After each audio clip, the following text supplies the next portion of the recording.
My name is Dr. Swatala. I'm one of the sponsors, and this is Ms. Lang, the other sponsor. We're both math teachers here. We're going to start by introducing our officers for this year, and they're going to tell you a little bit about what they like about NHS and some reasons why you should maybe apply. So CJ Keeley is our president. Hi, I joined NHS mostly because I wanted to volunteer more. I didn't really know necessarily how to make those connections, and NHS has a bunch of volunteer opportunities that they can set you up with, including Try Fridays, which are mandatory, and I actually had a lot of fun going to those this year. And NHS really forces you to actually make the time to volunteer because we do have the 20-hour requirement every semester, so yeah. And so next is Grace Krankovic, our vice president. Hello, I'm Grace. I'm the vice president. Something that I think NHS does that's really special and that I think is really important is that we do a lot of in-reach projects. I know a lot of clubs do a lot of outreach projects and it goes into the community, and we still do that, and I think that that's really good. But I think something that we do that's really special is looking inside our school first itself and trying to fix everything that's here first, and then going out into the community and doing that kind of stuff. I also think there's the prestige of NHS. Not many people can say that they are in NHS, and I think that is really important and something that's really cool and that you can be a part of too. So next we have Zainab, and she is our secretary. Hi everyone, yeah, I'm the secretary of NHS this year, and one thing that I've really taken away and enjoyed about being in NHS is that I was given the opportunities I otherwise wouldn't have gotten, especially from volunteering and stuff like that. And like CJ was saying, we have the required Try Friday, and I would have never heard of that before this, and I'm so thankful. I have so many great memories from those events that I went to, and so many connections that I've made with those people. So I'm very grateful for that, and you just get to be part of something bigger because it is a small part of the school. It's like Bryce was saying, it's prestige, not everyone can say that you're in it. So it's really nice to be part of something big, part of something in the school that's actually making a difference, because you do actually make a difference in, most of the club meetings have a service project or something like that, so you're actually doing hands-on work, so it's really nice. Oh, so Try is it's on Fridays, and it's for the retarded youth, and you basically go for 2 hours. There's events like the dances, and there's movie night and stuff like that. So you go, you talk to them, it's super fun, and they're everybody's super nice and welcoming, and everyone wants to talk to you, and it's really fun. So I have so many great memories from that. Yeah. Next is Sarah Coleman. She's the treasurer. Hi everyone, I'm the treasurer of the club. My name's Sarah, and I'm pretty much just going to talk about the purpose of the club. So everyone kind of knows, honor society, it's if you're smart, if you have the GPA, whatever. Well, that's kind of a misconception. We have 4 pillars. If you do decide to apply, you will have to write about those and how you embody them on your application. They're listed right there on the screen. And basically the whole purpose of this is, okay, you come in with a 3.75 GPA, cool, but what else do you have to offer for us? We want to see people who have the good character, who will do what's right when no one's watching, who will go out of their way to improve their community, and also leadership, just who takes initiative outside of school. It doesn't have to be just in school. This club is not just who's the smartest in the grade, it's who's making the biggest difference. And the purpose of NHS is not to just reward you for those achievements now, it's to make you a better person in the future so you can have even more achievements when you're older and outside of college and into a real career. And next is Devin Gala, our peer tutoring coordinator. Hi, so basically something that I think is really valuable about NHS is the fact that you get to make connections with so many like-minded people who care about making a difference both in the community and in the school. And you get to improve yourselves by learning from other people and the experiences that they've had, and as you help together at things like Try events or just at service projects during meetings, you get to hear things about what inspire other people and help improve yourself by drawing from that inspiration. You can also get that with working through members of the community. Obviously, NHS has a lot of opportunities to work with other clubs in the school where you can volunteer and help students that you may know or students that you may not. And through middle school peer tutoring, you get to help out with middle school kids who are looking to you to be a leader and they need your help.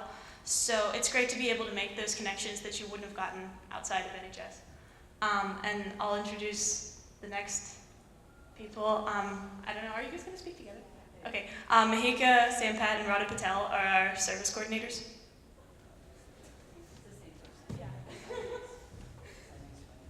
Hi everyone. So something that we're mostly focused on being service coordinators is service, obviously.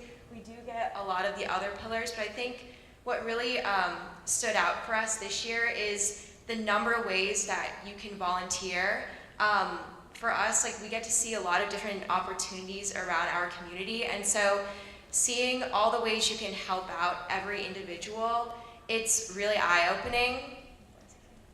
I also think that it's just an opportunity to kind of get better with like communication and like see all these different opportunities and like plan everything out that way. And it gives you kind of, because we have like a calendar for all our service opportunities, so you can kind of see all the opportunities there, and like it gives you like those skills to like plan things out and make sure that you have everything good to go. So I think that the service pillar is definitely something that's really big in our club, and it also helps you learn a little bit more about these skills that you'll take for the rest of your life, into the rest of your life.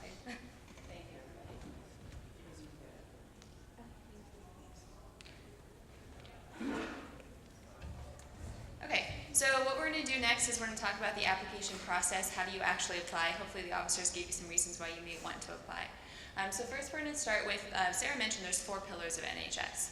So those are listed there: scholarship, character, leadership, and service. So the first one I'm going to talk about is scholarship. It's one of the most easily to identify, do you have it or do you not? So our requirement for NHS is that you have a 3.75 cumulative GPA. So that's from the start of high school. Any semester you've been here at Pine Ridgeland would count towards that GPA. If you have a 3.75 cumulative GPA or higher at the end of this school year, you will automatically be sent a packet. It usually gets sent in late June or early July. So you don't need to ask for one. We'll get a list of GPAs from guidance and we send out those packets. So that 3.75 GPA also needs to be maintained throughout your time in NHS. So if you dip below that, you would go on probation.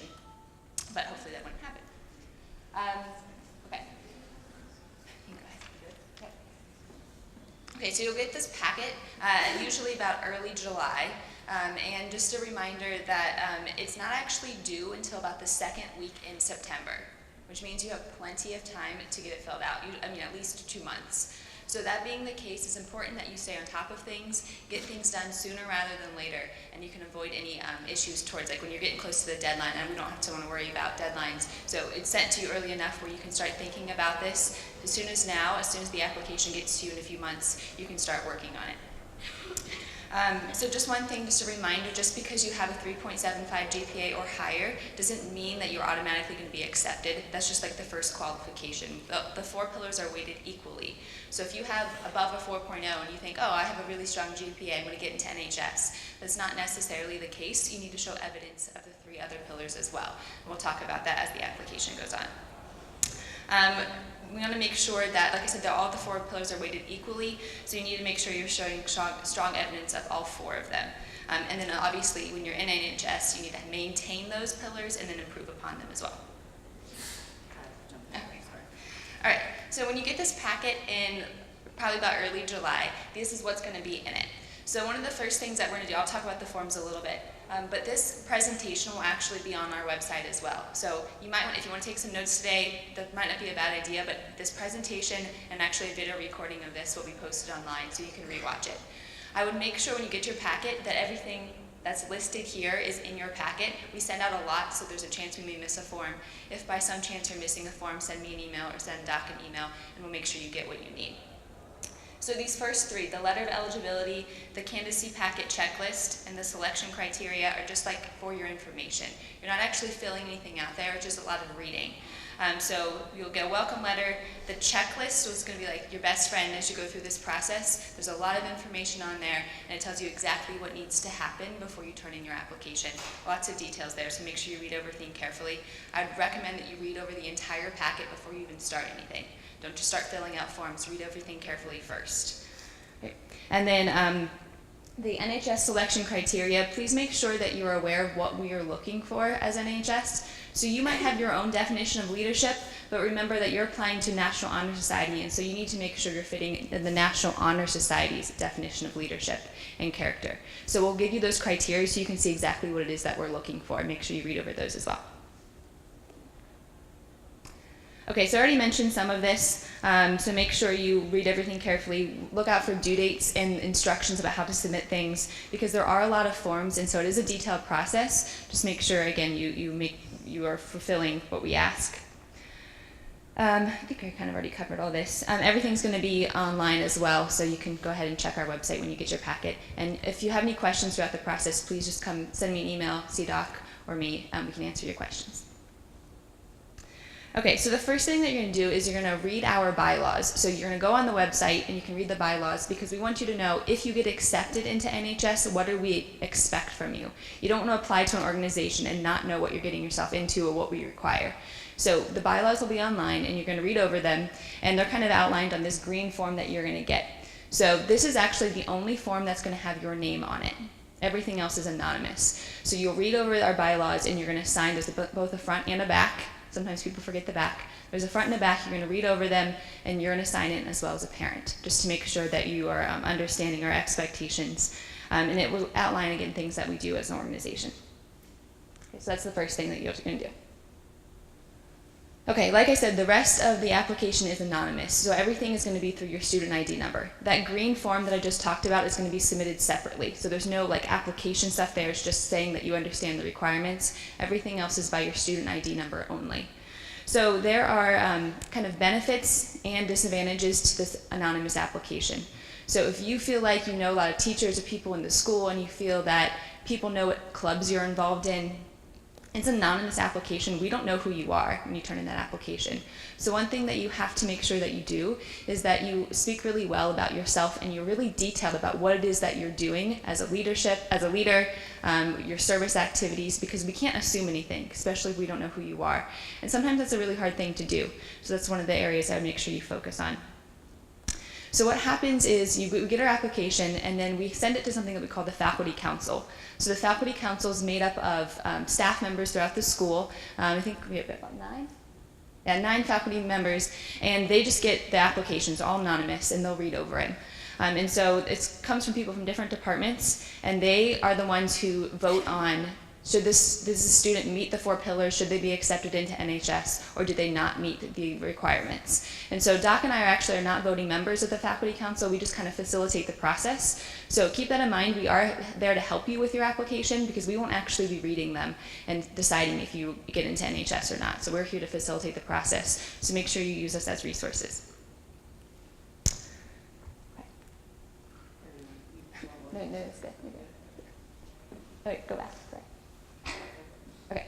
All right. So in your packet, you're going to have instructions to an online form. So you're going to go to our website, and you're going to download this a Word document that you're going to type directly into. This is the actual, what you probably think of as the application section. So I think the officers mentioned you're going to talk about, there's like a little essay that you write, and there's different portions to this form. You type directly into it, and you're just going to talk about some of the things that you're involved in. Make sure that you proofread this carefully. You would be surprised how many applications we get that clearly haven't been proofread. That does not look, you don't look very good to the Faculty Council if there's a bunch of typos in your application. Make sure you spend the time to proofread and look over everything that you're writing. All right, so if you look at the different sections of the candidacy form, you can read over these. It's just basically outlining the things that you have to have. One of the things is you have to have at least 20 hours of service since the start of your 9th grade year. So that will be, you'll document that on the form. Once you print this form out, so you type directly into the Word document, once you're finished, you'll print it out. You will have to take this form to whoever can verify that you did those service hours, and they'll sign directly on the form. If for some reason you can't get a physical signature on this piece of paper, you can do email documentation or certificate saying that you completed those hours. Just please make sure that it's anonymous. So if someone's sending me an email saying this person did 10 hours at this church, you need to make sure that they're only referring to you by your student ID number.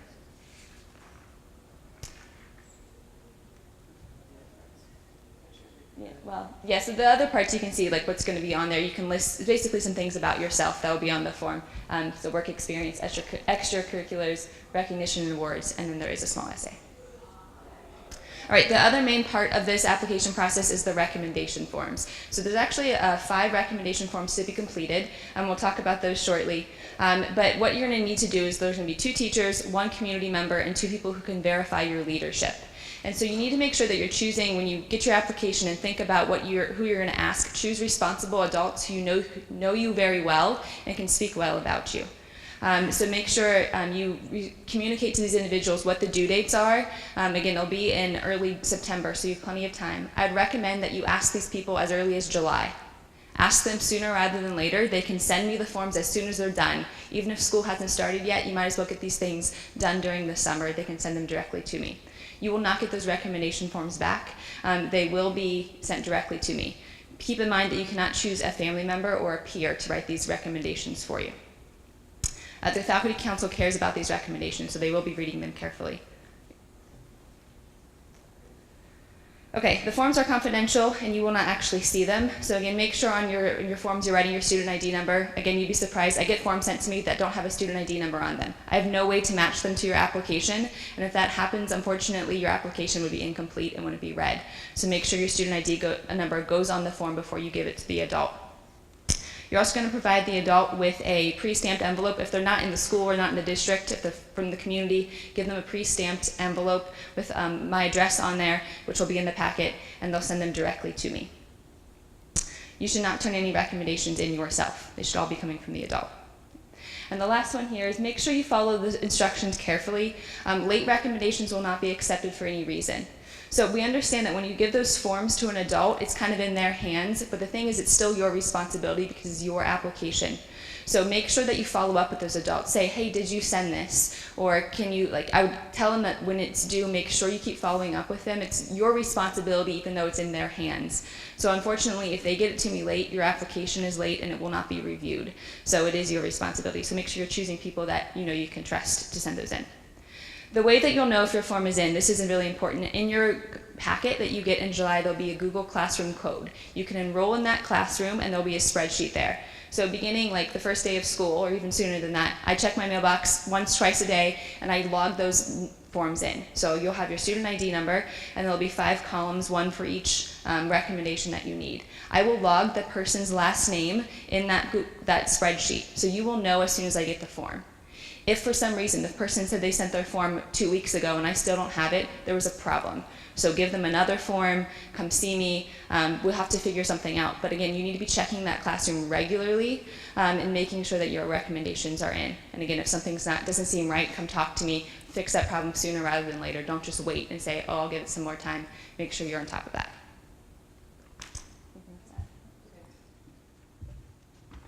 Okay, so 3 out of the 5 recommendations attest to your good character. So you need 2 teacher recommendations and 1 community recommendation. And we'll say you want to give your teachers a little bit of time, especially if you're going to ask Mr. Byko, because he teaches a lot of you, and so he gets asked a ton of times to write those letters, And he likes to write, so you just need to give him some time for that. All right, but those basically attest to your good character. What you want to do is ask teachers that actually know you. So that being said, it's probably to your benefit to not be just a shy wallflower in a classroom. If you spend your whole day not interacting with anyone, who's going to give you a recommendation? And this is good practice because at some point, sooner than later, you're going to ask people for recommendations for college, So make sure it's with people that actually know you. It can also be a coach. That's fine as long as the coach is a teacher here. And then the community member could be a pastor, it could be a neighbor, it could be somebody that you interact with on a regular basis that can attest to your good character. We can just look through those two. I would say 95% of the time, if somebody doesn't get into NHS though, it's because of the leadership. And this is really hard because you guys are sophomores and juniors in high school. it's hard to have like good quality leadership activities at this stage in the game because you've only been around like 15 to 17 years, okay? So here are things that people try to use all the time, and I'll talk about why they wouldn't count as leadership. Babysitter. Are you in charge of kids? Yes. But are you doing what you're paid to do to make sure those kids are safe? Yes. And so this is the important key. It can't just be something that you're paid to do, okay?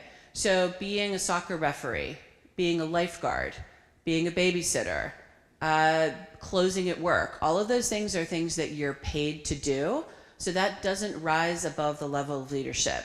And an example would be like, would you say every crossing guard for elementary students is a leader? You know, probably not. Would you say every teacher is a leader?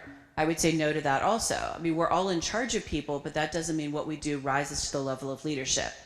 That being said, you can turn this around and do something that would rise to the level of leadership, but you have to do it and then you have to describe it well. So for instance, if you're a lifeguard and you get all your other lifeguards together and then you ask for some special kind of training or you organize something, not just like a social party, but you organize some kind of training or you organize maybe like donation of beach blankets or something. You have like, you post signs up at Richland Pool, you say, hey, we're gonna have a drive next week, any like extra clothing or, you know, blankets that you have, and then you're gonna donate that somewhere.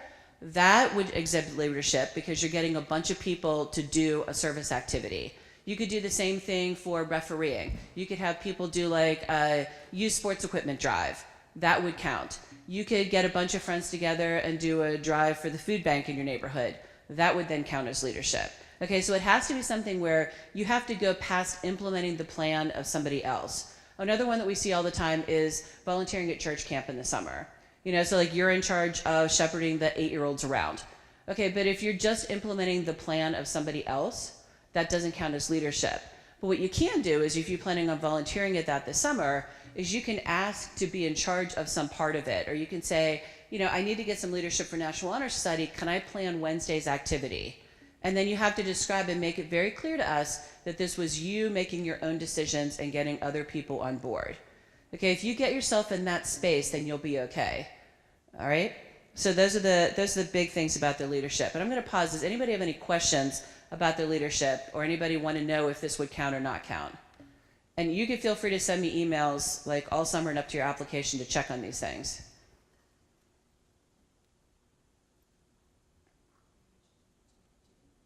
Yeah, and you need 2 different ones, yes. Yeah, so that's a good question. So just being in JROTC doesn't count, but for instance, like Ryan Gallo got in last year because he implemented and designed his own parking lot plan for like the football games. And he was in charge of that, and he was in charge of training the other ROTC people. So that action was leadership, but just general ROTC would not be. That being said, talk with Major and Commander and come up with a design something for yourself that then you can count as leadership. Okay? Other questions? Yeah, and don't forget you need 2 separate ones of these. So one of the good things that you're at this meeting is you have until September. Like if you don't think you have anything that qualifies, do something over the summer that would get you qualified. And then the other thing I would say about this too, and this is something that's important for you thinking about college. You know, if you just start thinking about doing your college applications in August of your senior year, you could run out of time to do something significant. When people look at college recommendations in colleges, and we've talked to lots of college counselors about this. In fact, we just had a speaker from CMU at our last meeting who talked about this. They don't want to see just a laundry list of activities. It's not just about how much stuff you put on your college application and resume. They want to see that you've committed to something that you're passionate about and you do things that support that passion.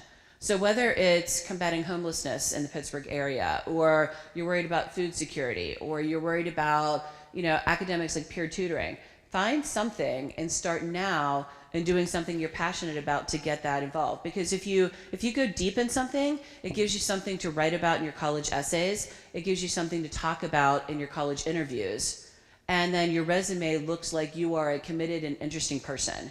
So there's no reason you can't get that started right now and use NHS as sort of like your baby step into your college application too. Okay.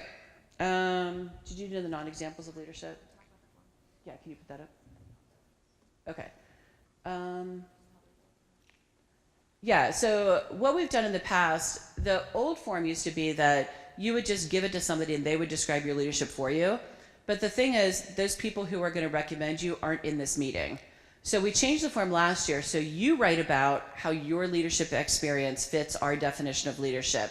And then the back of the form, the person has an opportunity to say, yes, I agree with their description, or no, I don't agree with their description. And then we also try to get at how much of this was independent thought on your part. So that's the big deal with that form. Just a thing, I've had forms turned into me that the student hasn't filled out the front. If you don't fill out the front, you haven't actually said anything about your leadership. Remember, you fill out the front, it's a yellow form. You fill out the front, your adult will fill out the back. Yeah, so I would say don't wait till the last minute. I mean, honestly, if we could bold every word in the directions, we would. I mean, it's going to sound like we're like so uptight when you look at these things, but you would just not believe like the kind of stuff that we see come in. I mean, stuff without people's names on it. So you got to make sure you put like your student number on stuff. Yes?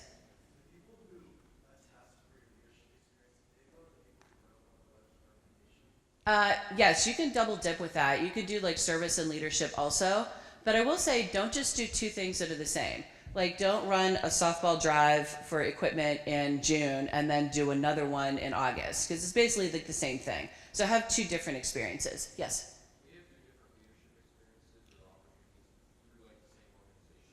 You can, as long as they're different activities. Okay, don't just do the same thing twice. You want to give yourself the most broad, like ideally if you had 5 different people write things, but I will say like sometimes, so I run a STEM camp. Some of you used to go Camp Invention in the summer. And when I have leadership interns, I happen to be fully staffed this summer, but they both get service hours and they have leadership activities there. So you could do both. Like it's like a church camp, we kind of fit into that same sort of thing. But then make sure your other leadership is something completely different. Other questions? 2 minutes, okay. All right, well, as I said, once you get your application, some other questions will arise. We're both checking our emails all summer. You can ask us questions. Especially if you say, like, will this count? I can say yes or no. I'm also happy to, like, read your description and say you have enough detail, you don't have enough detail. So we would like you to get in. We want, the best candidates to get in. That being said, I will say that it's not a guarantee. This is designed to be an exclusive club, right? We have award ceremonies for your high GPA. So good for you for having good service or for good academics. We also have Key Club if you want to just do service. We have some activities that attest to your good character. NHS is all 4 of those things together. So these are like the superstars of our school. We'd like to be part of that group. Okay? All right, thanks everybody.